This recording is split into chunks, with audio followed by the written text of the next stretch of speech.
નમસ્કાર ખેડૂત મિત્રો, સ્વાગત છે બધા મિત્રોનો અમારી યુટ્યુબ ચેનલમાં. હું છું આપનો મિત્ર ભાવિ વઘાસિયા. તો મિત્રો, ખાસ કરીને આ વિડીયોના માધ્યમથી આપણે વાત કરવાની છે આવનારી 24 કલાકની અંદર ગુજરાતના કયા કયા વિસ્તારમાં વરસાદની શક્યતાઓ રહેલી છે, વાવણી લાયક વરસાદની શક્યતાઓ છે, તે બાબતની માહિતી જાણીએ તે પહેલા જે પણ મિત્રો નવા છે તે ચેનલને સબસ્ક્રાઇબ કરી લેજો.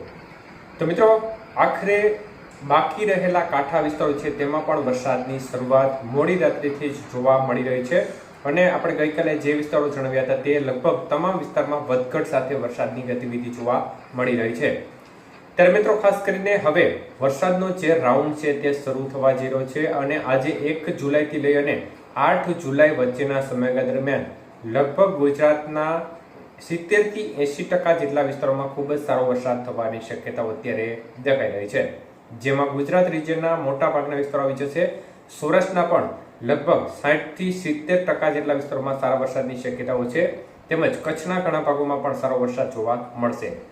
તો મિત્રો, ખાસ કરીને હવે આવનારી 24 કલાકની અંદર વરસાદની ગતિવિધિ કેવી રહેશે તે પહેલા ખાસ કરીને વરસાદની ગતિવિધિ પોરબંદર, જુનાગઢ, ગીર સોમનાથ જિલ્લાના ભાગોમાં રાત્રે જોવા મળી છે, જેના પરિણામે હવે ચોમાસું આગળ વધવા માટે જે આઈએમડીને હવામાન જે પ્રકારનું સેટ જોતું હતું તે વાતાવરણ હવે સેટ થતું નજરે પડી રહ્યું છે અને હવે વાતાવરણ સેટ થતાની સાથે ચોમાસું લાઈન છે તે પણ સૌરાષ્ટ્રના ભાગો સુધી આગળ ખેંચાઈ શકે છે આવનારા 1-2 દિવસની અંદર. ત્યારે મિત્રો, રાત્રિ દરમિયાન પોરબંદરના ગ્રામ્ય વિસ્તારોમાં પણ સારો વરસાદ જોવા મળ્યો છે. 1 દિવસ સુધીનો વરસાદના સમાચાર પોરબંદરના અનેક સેન્ટરોમાં જોવા મળી રહ્યા છે. તો જુનાગઢ જિલ્લો, ગીર સોમનાથ જિલ્લાના ભાગોમાં પણ રાત્રિથી વરસાદી માહોલ જોવા મળી રહ્યો છે. ત્યારે મિત્રો, ખાસ કરીને આપણે આવનારી 24 કલાકની અંદર વરસાદની ગતિવિધિ વિશે વાત કરીએ તો આવનારી 24 કલાકની અંદર ખૂબ જ સારી વરસાદની ગતિવિધિ રહેવાની શક્યતાઓ દેખાઈ છે. ઘણા વિસ્તારોમાં વાવણી લાયક વરસાદ પણ જોવા મળશે. સૌરાષ્ટ્રના ભાગોની વાત કરીએ તો સૌરાષ્ટ્રમાં આજે પોરબંદર, જુનાગઢ, ગીર સોમનાથ, રાજકોટ, અમરેલી, ભાવનગર, બોટાદ અને સુરેન્દ્રનગર જિલ્લાના ભાગોમાં વરસાદની ગતિવિધિ સારી રહેવાની શક્યતાઓ છે અને છૂટો છવાયો હળવો મધ્યમ વરસાદ આ જિલ્લાઓ છે તેમાં જોવા મળશે અને અનેક સેન્ટરોમાં વાવણી લાયક વરસાદ પણ જોવા મળશે. જ્યારે દ્વારકા, જામનગર અને મોરબી જિલ્લાના ભાગોમાં પણ આવતીકાલે વરસાદની ગતિવિધિ વધી શકે છે. આજે સામાન્ય ઝાપટા પડી શકે છે. અન્ય તરફ દક્ષિણ ગુજરાતના તમામ સેન્ટરોમાં આવનારી 24 કલાકની અંદર વરસાદની ગતિવિધિ સારી રહેવાની શક્યતાઓ છે. મધ્ય પૂર્વ ગુજરાતના ભાગોમાં પણ છૂટો છવાયો વરસાદી માહોલ તમામ સેન્ટરોમાં જોવા મળી શકે છે. ઉત્તર ગુજરાતના ભાગોમાં મહેસાણા તેમજ સાબરકાંઠા, ઈડર, ખેડબ્રહ્મા, વડાલી આજુબાજુનો ભાગ છે તેમજ ડીસા આજુબાજુના ભાગોમાં પણ વરસાદની ગતિવિધિ આવનારી 24 કલાકની અંદર જોવા મળી શકે છે. મતલબ કે આજે ઉત્તર ગુજરાતના ભાગોમાં પણ વરસાદની ગતિવિધિ વધશે.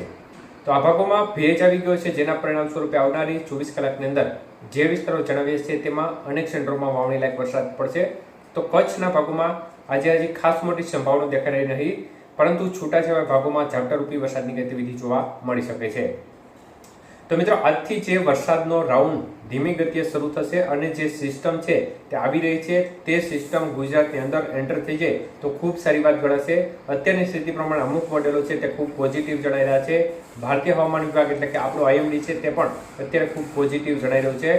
4, 5, 6 તારીખમાં તે ખૂબ જ સિસ્ટમ છે તે ગુજરાતની અંદર આવવાની શક્યતાઓ વ્યક્ત કરી રહ્યું છે અને ખૂબ જ વરસાદ પડે તે પ્રકારના સંકેતો આપી રહ્યો છે. અન્ય તરફ આઇકોન મોડેલ છે તે સતત પોઝિટિવ જોવા મળી રહ્યું છે. સતત વરસાદ બાબતે લાંબા સમયથી એક જ સ્થિતિ બતાવી રહ્યું છે, એટલે એક પ્રકારે થોડી સ્થિતિ તેને આપણે ગણીને ચાલવું જોઈએ. પરંતુ અન્ય મોડેલો છે તે પણ તેની લાઇનમાં આવી જાય તો એક ખૂબ સારી બાબત ગણી શકાય અને ખૂબ સારો વરસાદનો રાઉન્ડ જો આવું બનશે તો આવી જશે.